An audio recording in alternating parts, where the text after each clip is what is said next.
स्वागत है बच्चों, एक बार आपका पुनः एकेडमिया कैरियर में। मैं शशांक श्रीवास्तव आप लोगों के लिए एक नए वीडियो के साथ आप लोगों के बीच में उपस्थित हूँ। देखिए, आज आप लोगों को मैं क्लास 11th का एक बहुत ही इंपॉर्टेंट टॉपिक बताने जा रहा हूँ। उस टॉपिक का नाम है कोनिक सेक्शन, शंकु परिच्छेद। Conic section. अब देखिए, शंकु परिच्छेद को समझने के लिए इसमें बहुत सारे टॉपिक हैं। जैसे सबसे पहली जो टॉपिक है उस टॉपिक का नाम है वृत्त, जिसको आप कहते हैं सर्कल। दूसरी टॉपिक है परवलय, इसको कह सकते हैं आप पैराबोला। तीसरा टॉपिक जो हमारा है वो है दीर्घवृत्त। दीर्घवृत्त का मतलब इलिप्स।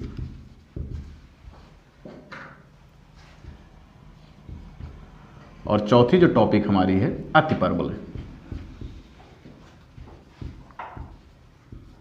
अतिपरवलय, हाइपरबोला।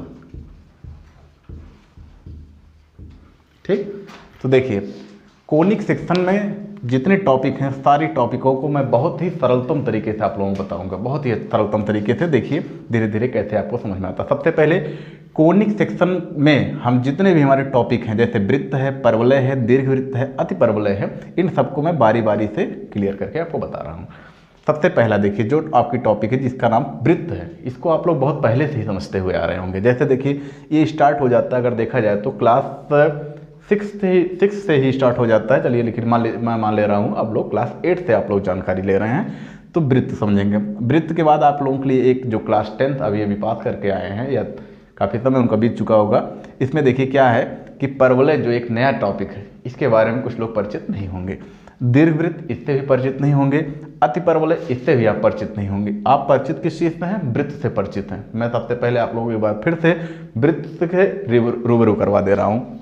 उसमें देखिए, सबसे पहले मैं आप लोगों को समझा दे रहा हूँ वृत्त पूरक सिस्टम क्या है, वृत्त हमारा कैसे पूरा, इसका कॉन्सेप्ट क्या है। पहले वृत्त का कॉन्सेप्ट सब जान लेंगे, फिर उससे रिलेटिव क्वेश्चन समझेंगे।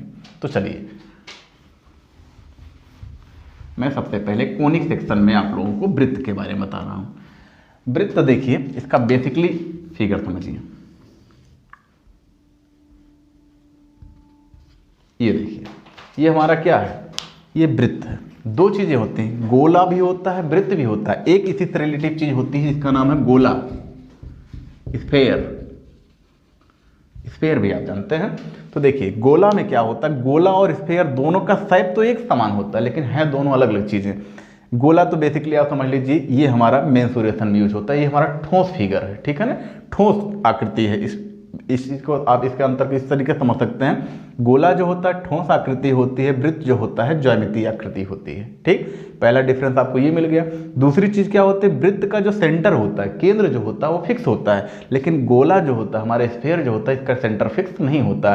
जैसे आप बॉल ले लीजिए, बॉल को ऐसे रोटेट कीजिए, रोटेट करने के बाद कहीं भी अपनी उंगली रख दीजिए, वही आपका सेंटर हो जाएगा। लेकिन सर्किल को ना तो आप रोटेट कर सकते हैं, ना तो इसको नचा सकते हैं, क्योंकि ये देखिए ज्योमेट्रिकल फिगर होता है, ये हमारा स्फेरिकल फिगर, ये सॉलिडिकल फिगर होता है। तो सॉलिड फिगर जो होता है उसकी आप शेप में अगर देखना चाहेंगे तो स्फेयर भी ऐसे ही होता है, लेकिन स्फेयर और सर्कल दोनों में डिफरेंस होता है। गोला समझ लीजिए, फिर से एक बार मैं रिपीट कर दे रहा हूँ। गोला जो होता है वह ठोस आकृति होती है, वृत्त जो होता है ज्यामितीय आकृति होती है। एक पहला डिफरेंस ये हो गया। दूसरा डिफरेंस ये होता है, गोले में कोई फिक्स सेंटर नहीं होता है, लेकिन सर्किल का जो होता है वो फिक्स सेंटर होता है। ठीक है ना।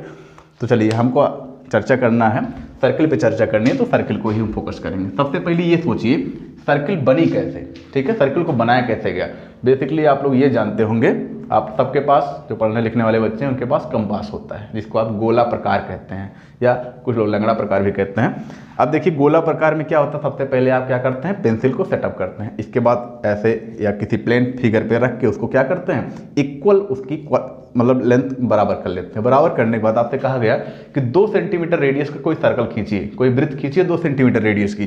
तो आप अपनी स्केल लेते हैं और उसमें लेंथ कंप्लीट करते हैं 2 सेंटीमीटर। इसके बाद किसी प्लेन फिगर में अपने लोहे की जो नोक होती है उसको क्या करते हैं, ऐसे उसको फिक्स कर देते हैं।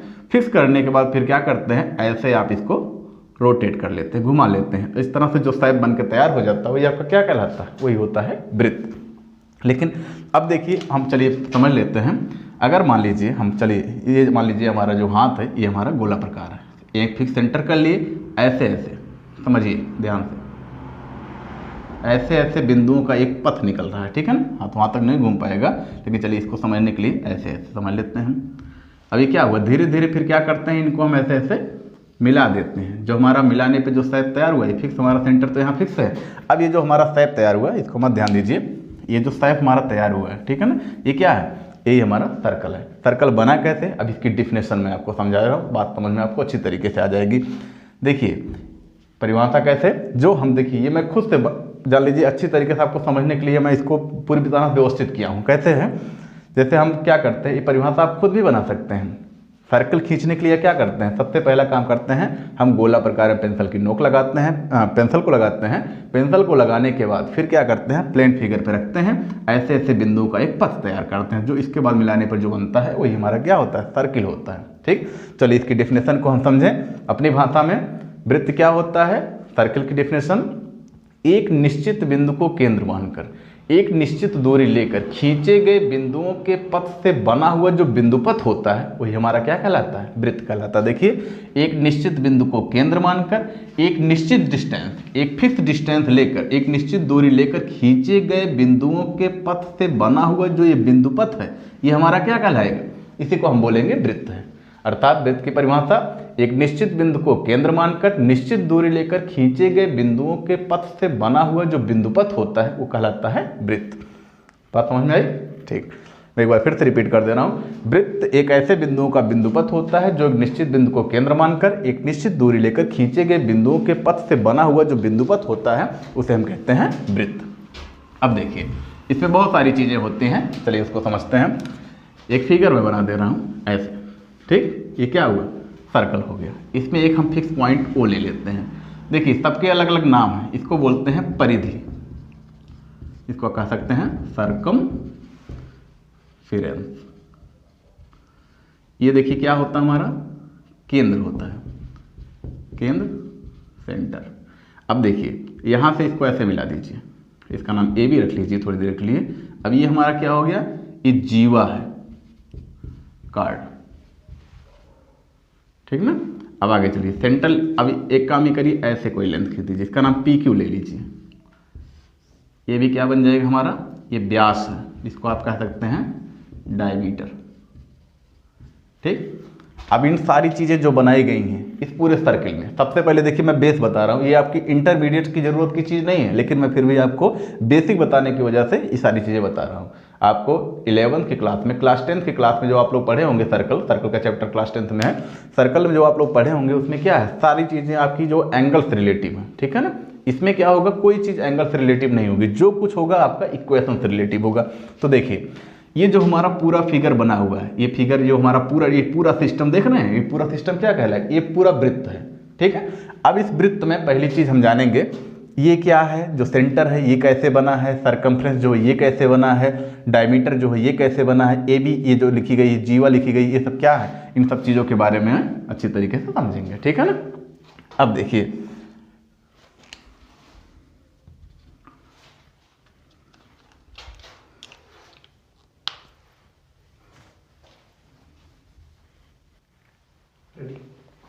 हाँ, देखिए इसमें आप लोग समझ गए होंगे, ये हमारा क्या होता है, सेंटर या केंद्र कहते हैं। ये देखिए जो चीज़ है ये क्या है, जीवा, कार्ड, और ये पी क्यू जो लिखे हुए हैं, ठीक है ना, ये पी क्यू हमारा क्या है, ये हमारा कौन चीज़ है, यहाँ देखिए एरो हमने लगा के बनाया, ये कौन चीज़ है, व्यास है। और इसके बाद ये व्यास हो गया, और ये चारों तरफ की जो लेंथ है इसका नाम है परिधि। अब मैं आप लोगों को सारी चीज़ें एक परिभाषा के माध्यम से बताने जा रहा हूँ, ठीक है ना। सर्किल की परिभाषा जान ही चुके हैं, अब उसमें देखिए उसके अंदर की जो चीज़ें हैं। पहली चीज़ है कि इसमें क्या, केंद्र लिखे हुए हैं, केंद्र को समझिए, केंद्र की परिभाषा। केंद्र क्या होता है, the fix point of a circle are called centre. एक वृत्त के अंदर स्थित जो हमारा निश्चित बिंदु होता है, ठीक है, उसी को कहते हैं केंद्र।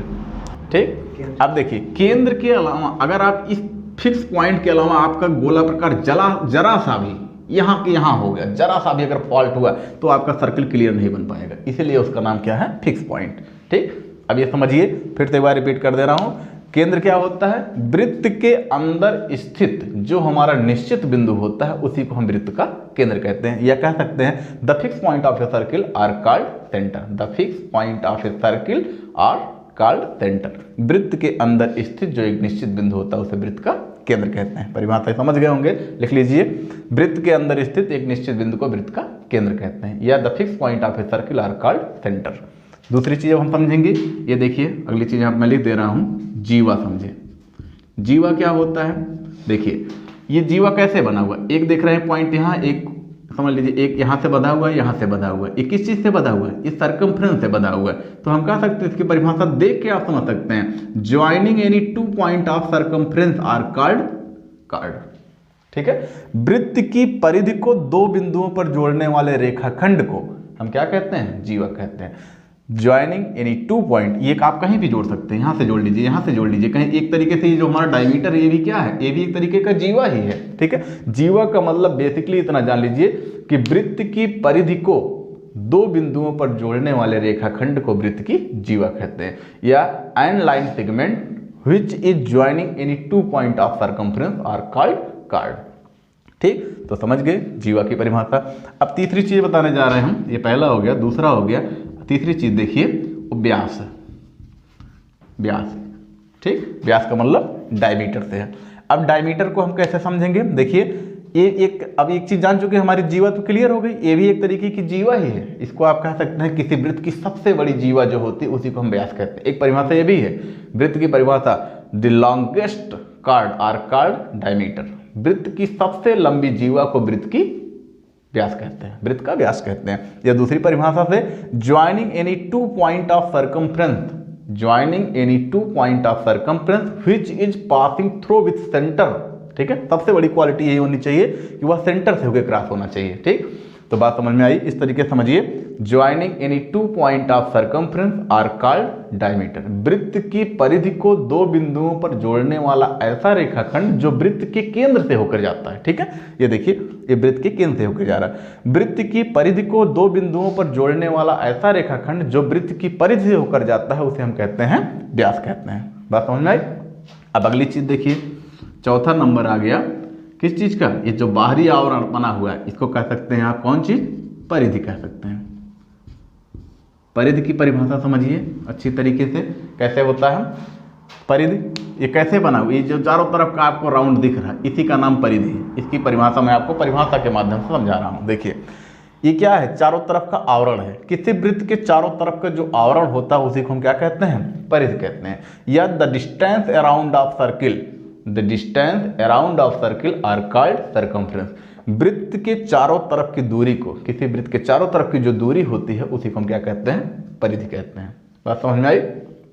ये देखिए जितनी चीजें हमने बताई आपको, व्यास, परिधि, केंद्र, जीवा, एक बार मैं फिर से आपको थोड़ा सा फास्ट रिपीट करवा दे रहा हूँ। देखिए सबसे पहले मैंने आपको अभी सिर्फ परिभाषा से रूबरू करा। ये जान लीजिए मैं क्लास 11 का चैप्टर नहीं पढ़ा रहा हूँ अभी, ये मान चलिए मैं ये आपको बता रहा हूँ, इसका बेस बता रहा हूँ कैसे ये इसका पूरा सिस्टम है।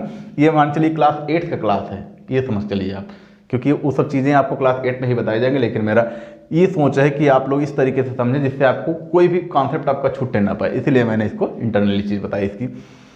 तो देखिए फिर से मैं एक बार रिपीट कर दे रहा हूँ। वृत्त क्या होता है, वृत्त एक निश्चित बिंदु को केंद्र मानकर एक निश्चित दूरी लेकर खींचे गए बिंदुओं के पथ से बना हुआ जो बिंदु पथ होता है उसे हम वृत्त कहते हैं। दूसरी चीज, वृत्त का केंद्र हम जान लें, वृत्त का केंद्र क्या होता है, the fix point of a circle are called centre. वृत्त के अंदर स्थित एक निश्चित बिंदु को वृत्त का केंद्र कहते हैं। दूसरी चीज इसमें समझिए, व्यास क्या होता है, व्यास व्यास के पहले आप सबसे केंद्र समझिए, अब जीवा समझिए, जीव को समझिए, सीरियल समझिए। जीवा क्या होता है, joining any 2 point of circumference are called chord. ठीक है, वृत्त की परिधि को 2 बिंदुओं पर जोड़ने वाले रेखाखंड को वृत्त की जीवा कहते हैं। अब समझेंगे हम व्यास, एक ऐसा व्यास जो वृत्त के केंद्र से होकर जाता है, या longest chord are called chord. ठीक है, वृत्त की परिधि को 2 बिंदुओं पर जोड़ने वाला एक ऐसा रेखाखंड जो वृत्त के केंद्र से होकर जाता है उसे हम वृत्त का व्यास कहते हैं। और चौथी चीज आ जाती है वृत्त की परिधि। वृत्त की परिधि क्या होती है, the distance around of circle are called, the distance around of circle are called circumference. तो किसी वृत्त के चारों तरफ की जो दूरी होती है उसे वृत्त की परिधि कहते हैं। ठीक, ये देखिए बेसिक कॉन्सेप्ट इसका है। अब इसके बाद मैं आप लोगों को सीधा लेके चल रहा हूँ क्लास 11 की स्टार्टिंग में, कैसे इसका किस तरीके से कॉन्सेप्ट दिया गया उसको समझने के लिए, क्योंकि आप लोगों का ये जो क्लास है मेरा मुख्य उद्देश्य था, मैं आप ही लोगों के लिए बनाया था ये वीडियो। क्लास 11 का ये वीडियो है, लेकिन मैं बेसिकली जानकारी के लिए आप लोगों को ये चीज़ बता दी है। चलिए अब मैं क्लास 11th से शुरू करता हूँ, इसका कॉन्सेप्ट कैसे स्टार्ट है। ठीक, अब आप लोग देखिए क्लास 11th में इसकी स्टार्टिंग कहाँ से है, कैसे है। चलिए सबसे पहले मैं सर्किल का फिगर बना दे रहा हूँ, ठीक है ना। इसको समझना, क्योंकि अब हमको 11th में अगर समझना है तो हमको हमारा सिर्फ मुख्य मतलब क्या है, उसके कॉन्सेप्ट को अब आप छोड़ दीजिए, जो पीछे पढ़ चुके जो उस चीज़ों को छोड़िए। अब आगे आपको देखना है कि इक्वेशंस कैसे क्लियर किए जाते हैं। सबसे फर्स्ट स्टार्टिंग, सबसे पहला स्टार्टिंग, ये देखिए अब इसको आप जान चुके हैं वृत्त का केंद्र होता है। चलिए हम इसके केंद्र को एच के मान लेते हैं। कोऑर्डिनेट ज्योमेट्री में जानते हैं किसी पॉइंट को लिखा जाता है, सबसे पहले एक ऐसे छोटा सा ब्रैकेट बनाते हैं, 2 पॉइंट उसके अंदर रखते हैं।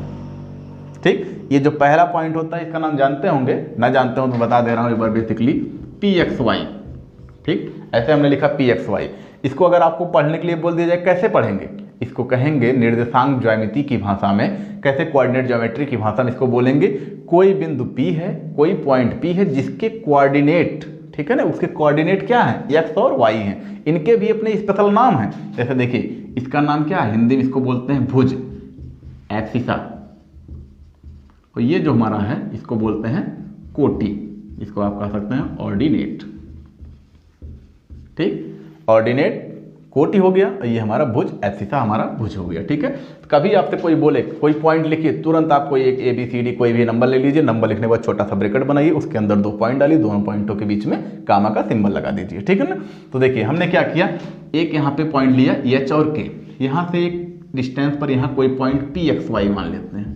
ठीक, अब ये देखिए एक चीज़ सर्कल में आपको छूट गई उसमें डेफिनेशन में, चलिए मैं यहाँ रिपीट करवा दे रहा हूँ। यहाँ देखिए यहाँ से लेकर यहाँ तक की जो डिस्टेंस होती है इसको बोलते हैं रेडियस, इसको R से भी इंडिकेट करते हैं। ठीक है ना, रेडियस, इसका नाम होता है त्रिज्या, इसको बोलते हैं। त्रिज्या की परिभाषा मैं आप लोगों को बता दे रहा हूँ, डेफिनेशन में छूट गया है, अगर आप लोग उसमें ना समझ, उसमें नहीं जान पाए हैं तो इसमें समझ लीजिए और लिख लीजिएगा सीरियल में अपने हिसाब से।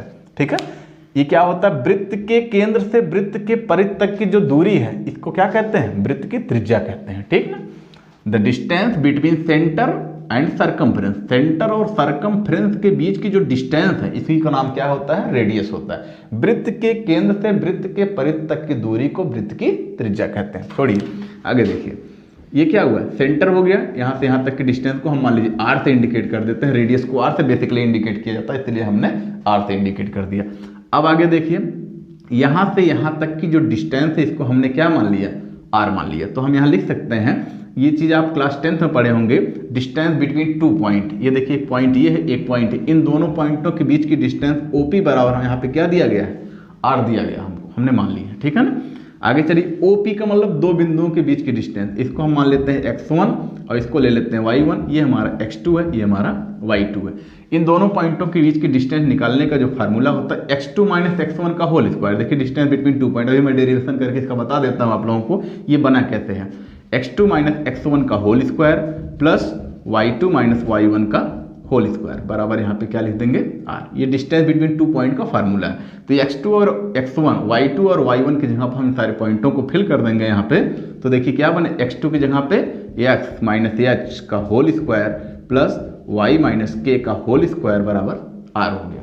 अब इनका स्क्वायर कर दिए दोनों साइडों का, x माइनस h का whole square plus y minus k का होल स्क्वायर बराबर R स्क्वायर हो गया। ये देखिए जनरल इक्वेशन ऑफ सर्कल निकल गया। ये जो बन के तैयार हुआ इसी को बोलते हैं वृत्त का मानक रूप, स्टैंडर्ड फॉर्म ऑफ सर्कल।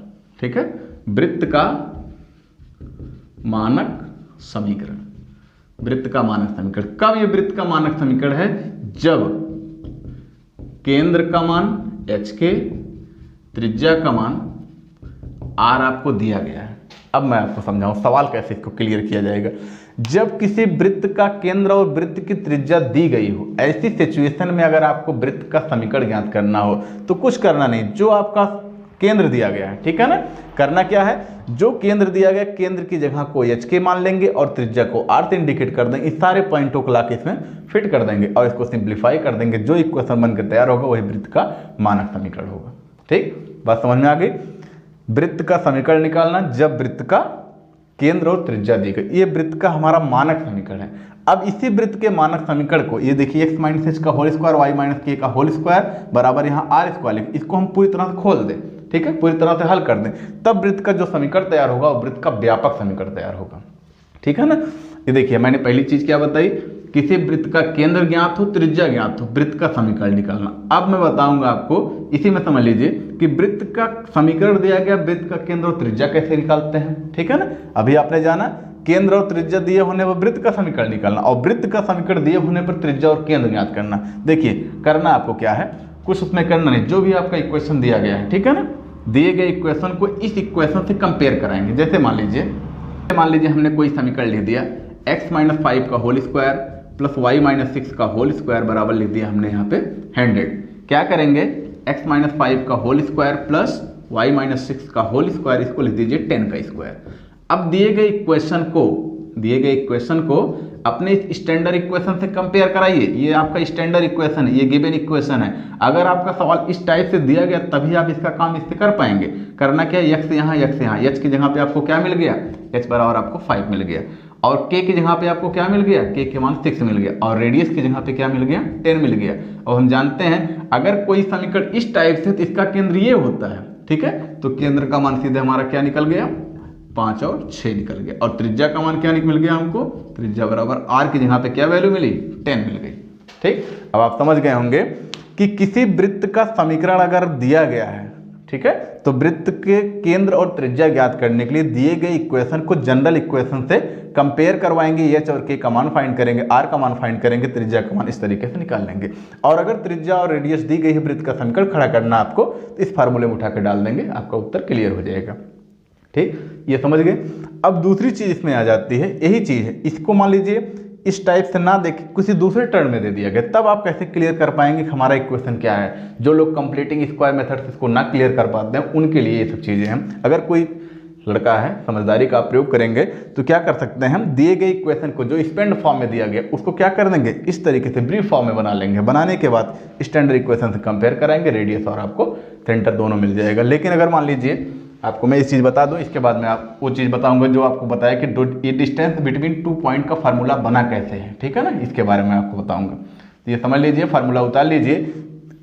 वृत्त का समीकरण ज्ञात करना जब वृत्त का केंद्र और त्रिज्या दिया गया हो, ये चीज़ है। और अगर मान लीजिए आपको वृत्त का समीकरण दिया गया है, केंद्र और त्रिज्या निकालना, तो स्टैंडर्ड इक्वेशन कंपेयर करा के एच के और आर का मान निकालेंगे, इस फार्मूले में उठा के रख देंगे, ठीक है। ये स्टैंडर्ड फॉर्म ऑफ सर्कल हो गया। अब इसके आगे अगर मान लीजिए आप इस तरीके से बनाने में सफल नहीं हो पाते हैं तो उसके लिए आ जाता है, ये भी बता दें, आपकी मिटा दें, कोई ज़रूरत नहीं है। वृत्त का व्यापक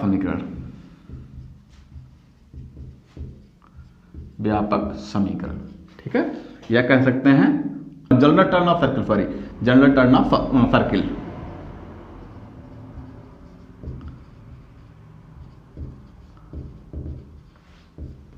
जनरल टर्म ऑफ सर्किल या वृत्त का व्यापक समीकरण। कैसे वृत्त का व्यापक समीकरण क्या होता है, देखिए वही हमारा जो जनरल इक्वेशन x - h का होल स्क्वायर y - k का होल स्क्वायर बराबर r स्क्वायर, इसी को हम खोल दें। खोलने का मतलब क्या, स्पेंड कर दें, x a - b whole square से 2hx हो गया, ये हो जाएगा y square plus k square minus 2ky हो गया बराबर r स्क्वायर लिख देंगे। फिर x square plus y square minus 2hx minus 2ky plus h square plus k square minus r square बराबर लिख देंगे 0। ये जो हमारा इक्वेशन तैयार हो रहा है अब ये देखिए, ठीक है ना, ये हमारा क्या है, उसी का विस्तारित रूप है। विस्तार के रूप में इसी सर्किल की इक्वेशन को हमने क्या कर दिया, इसका विस्तारित फॉर्म बना दिया। अभी x square plus y square minus 2hx minus 2ky plus h square plus k square minus r square के रूप में कन्वर्ट हो गया। अब इसी को इस तरीके से देखने में थोड़ा सा भयावह दिख रहा है, भयावह मतलब बड़ा दिख रहा है, ठीक है। और शॉर्टकट में इसको बना देते हैं, स्टैंडर्ड में कर देंगे तो x square plus y square plus 2gx plus 2fy plus c equal 0 कर देते हैं, ठीक है ना। X square plus y square 2gx 2fy plus c equal 0 हो गया। अब आपका कोई इक्वेशन आज जिसको आप स्टैंडर्ड मानक ये इस फॉर्म में नहीं बना पा रहे हैं, ठीक है ना, करना आपको क्या है, अगर आप इस फॉर्म में नहीं बना पा रहे हैं तो आप दिए गए इक्वेशन को इस इक्वेशन से कंपेयर करा लीजिए। इससे जब कंपेयर कराएंगे तो इसके लिए जो हमारा केंद्र बन के तैयार होगा वो हमारा होगा -g -f हो जाएगा, ठीक है ना।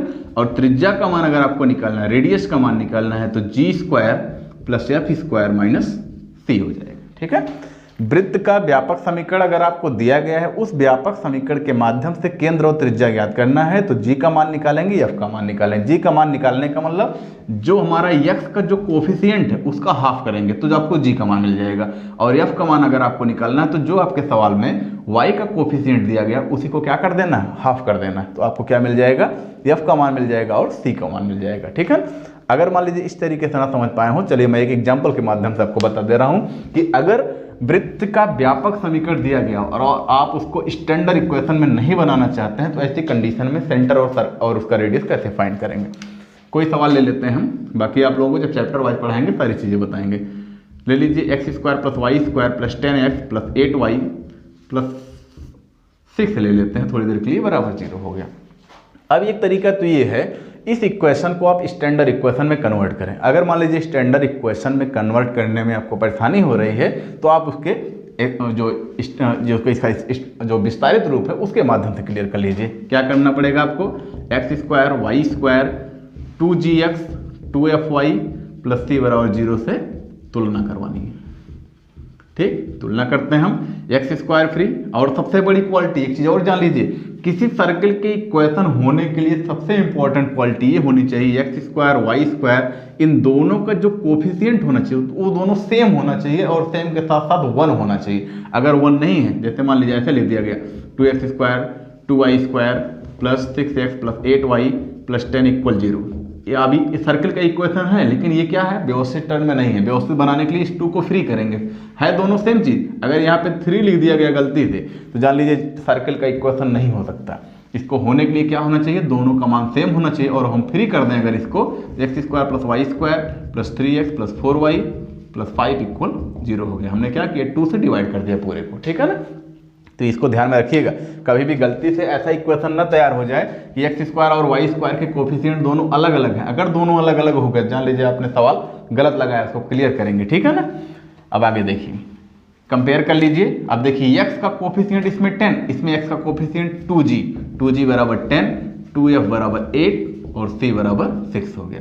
इस तरह से g बराबर आपको मिल गया 5, f बराबर मिल गया 4, c बराबर मिल गया 6। एफ जी सी का मान निकाल लिए।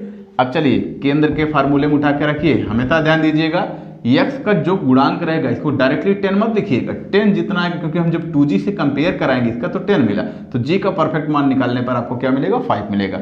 2f का मान निकालें, यहाँ से कंपेयर करेंगे 8 मिलेगा, तो उसको फ्री करेंगे तो f की वैल्यू 4 मिलेगी। c का मान इस तरीके से मिल गया।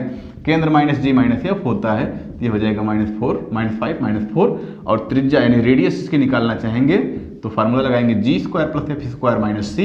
रिजल्ट हमारा बनकर तैयार होगा g का स्क्वायर 25, 16 माइनस 6 लिख देंगे यहाँ पे 6। चलिए इसको क्लियर कर लीजिए, ये 10 हो गया। सॉल्व करने में कितना आया, 35। अगर इसका स्क्वायर रूट निकलता है तो आपका जान लीजिए परफेक्ट आंसर हो जाएगा, अगर नहीं निकलता तब भी ये परफेक्ट है। अभी वो डेसिमल में कन्वर्ट करने का प्रयास मत कीजिए, ये जो आया आपका यही उत्तर हो गया। इसको यहाँ पे लेकर लिख देंगे यूनिट, क्योंकि डिस्टेंस है। अब जिस तरीके से सर्कल बड़ा है, छोटा है, मीटर में है, सेंटीमीटर, किलोमीटर है, किस तरीके से बना है उससे मतलब नहीं है, रेडियस दिए गए उसको यूनिट आप यहाँ पे लिख देंगे। तो ये बात आपको समझ में आ गई होगी। देखिए कैसे क्या करते हैं, मैं एक बार सारा कॉन्सेप्ट फिर से रिपीट कर दे रहा हूँ। किसी वृत्त का केंद्र और त्रिज्या दिए होने पर वृत्त का समीकरण निकाल, मैं आप लोगों को एक बार फिर से रिपीट करके बता दे रहा हूँ, बेसिकली इसका कॉन्सेप्ट बता दे रहा हूँ सर्किल का। क्लास 11 वालों के लिए ध्यान दीजिएगा। देखो, वृत्त का समीकरण ज्ञात करना, find the equation of circle. किसी वृत्त का समीकरण ज्ञात करना जब वृत्त का केंद्र, डेरिवेशन करके आपको समझा दिए, मैं शॉर्ट एक सिस्टम दे रहा हूं जिससे आपको डायरेक्टली देखने में दिक्कत परेशानी ना हो। जब वृत्त का केंद्र एच के यानी केंद्र हो गया और उसकी त्रिज्या आर ज्ञात हो या दिया गया हो, ठीक है। जब वृत्त का केंद्र एच के और वृत्त की त्रिज्या आर ज्ञात हो, या आप कह सकते हैं वृत्त का समीकरण ज्ञात करना जब उसका सेंटर और रेडियस दिया गया हो। Find an equation of circle if centre and radius are given that, ठीक है। रेडियस दिया गया, सेंटर दिया गया, वृत्त का समीकरण निकालना है, एकदम सीधा सिंपल फार्मूला, ठीक है। x माइनस एच का whole square plus y minus k का होल स्क्वायर बराबर आर स्क्वायर। इस फार्मूले को दिमाग में रखिए। किसी भी वृत्त का समीकरण ज्ञात करना जब वृत्त का केंद्र और उसकी त्रिज्या ज्ञात हो। दूसरी चीज, जब अब इसी में समझ लीजिए इस टॉपिक को, समझ लीजिए, मैं रिमार्क करके बता दे रहा हूँ, ठीक ना, समझने के लिए याद रखिएगा इसको, ठीक। अब वृत्त का केंद्र और त्रिज्या ज्ञात होने पर वृत्त का समीकरण निकालिए। अब इसी के अकॉर्डिंग वृत्त का समीकरण दिया गया, वृत्त की त्रिज्या और केंद्र ज्ञात करना। क्या करना होगा आपको, दिए गए इक्वेशन को इस जनरल इक्वेशन से कंपेयर करा लेंगे। कंपेयर कराने के बाद एच के और आर का मान निकाल के केंद्र के रूप में एच के और त्रिज्या के रूप में आर ले देंगे। दूसरा सिस्टम नंबर 2 पॉइंट, ठीक है, जब वृत्त का व्यापक समीकरण, एक्सपेंडेड फॉर्म, व्यापक समीकरण दिया गया हो तब वृत्त का केंद्र और उसकी त्रिज्या ज्ञात करना, ठीक ना। समझ लीजिएगा, बातें समझ में आ रही होंगी। देखिए क्या करते हैं, वृत्त का हमारा जो स्टैंडर्ड फॉर्म होता है x square plus y square plus 2gx plus 2fy plus c equal 0 होता है।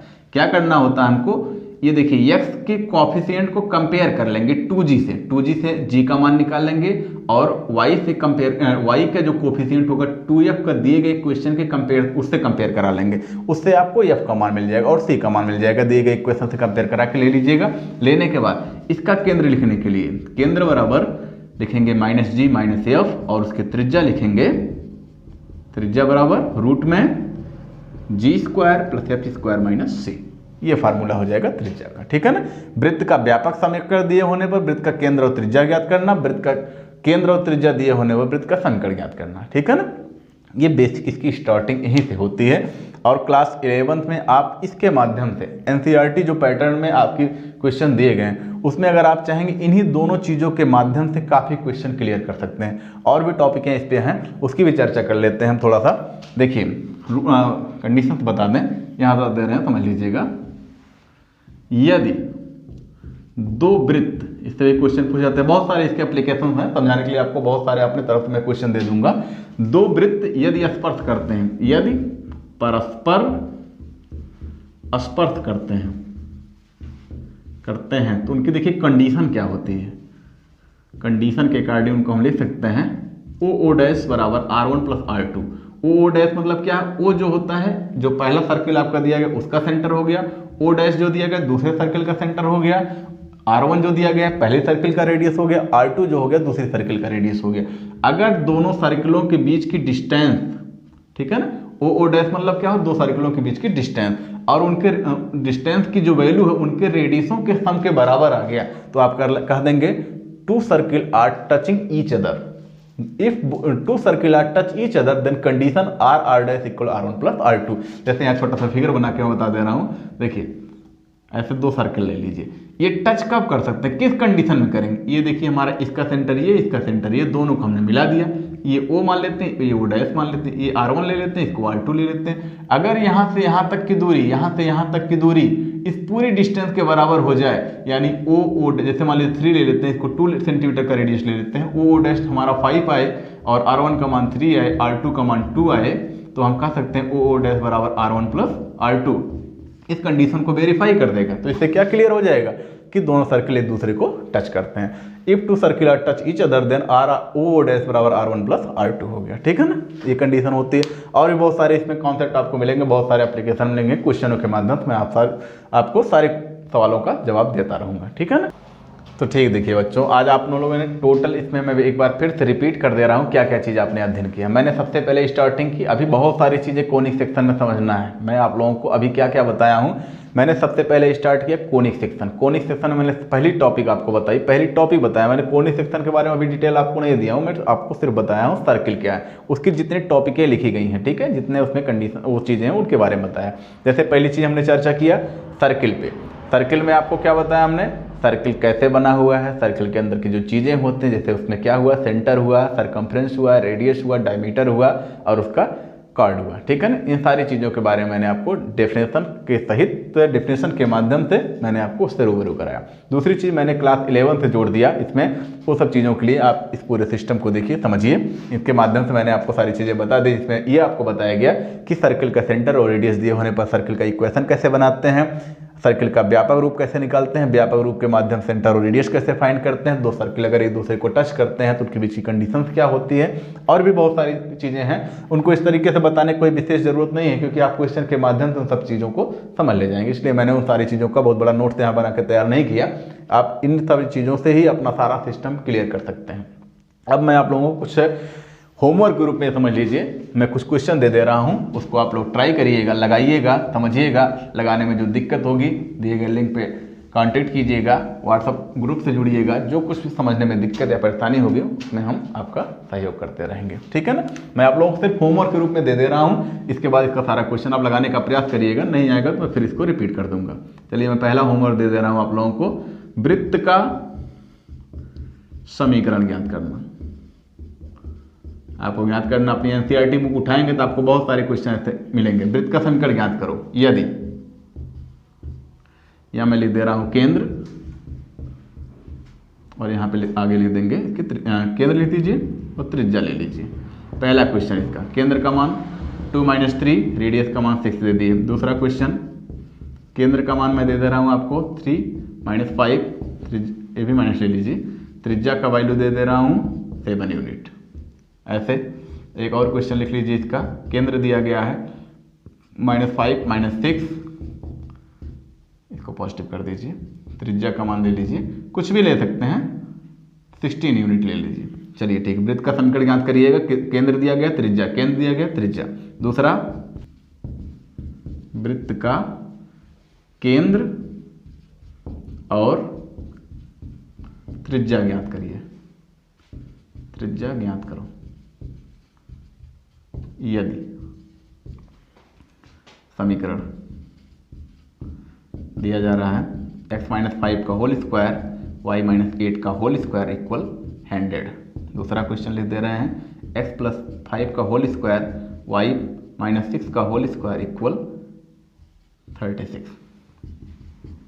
x² + y² + 10x + 6y + 3 = 0। एक क्वेश्चन और लिख लीजिए, x² + y²। मैं आप लोगों के अभ्यास के लिए चीज़ दे रहा हूँ, प्रयास करिएगा, लगाइएगा, समझिएगा, सीखिएगा, ठीक है। इन सारे क्वेश्चनों को आप रिपीट करिएगा, देखिएगा, अपने रफ कार्य में लगाइएगा। इन सारे क्वेश्चनों को लगाने में अगर आपको किसी भी तरीके से कोई भी परेशानी होती है तो आप दिए गए लिंक बॉक्स में कांटेक्ट करेंगे, व्हाट्सएप ग्रुप से जुड़िए। जो कुछ भी समस्या परेशानी आपकी होगी, सारी समस्याओं का समाधान एकेडमिया कैरियर इस प्लेटफॉर्म के माध्यम से आपको बताया जाएगा। और बाकी अगर कोई चीज़ आपको दिक्कत परेशानी हो, समझने में हो, तो आप कमेंट बॉक्स में लिख के भी आप इसको समझ सकते हैं, ठीक है। धन्यवाद। इतना आप रिपीट करिएगा। अगले वीडियो में मैं प्रश्नों के साथ पुनः उपस्थित रहूँगा। तब तक के लिए अपना ध्यान रखें, मेहनत करते रहें, पढ़ते रहें।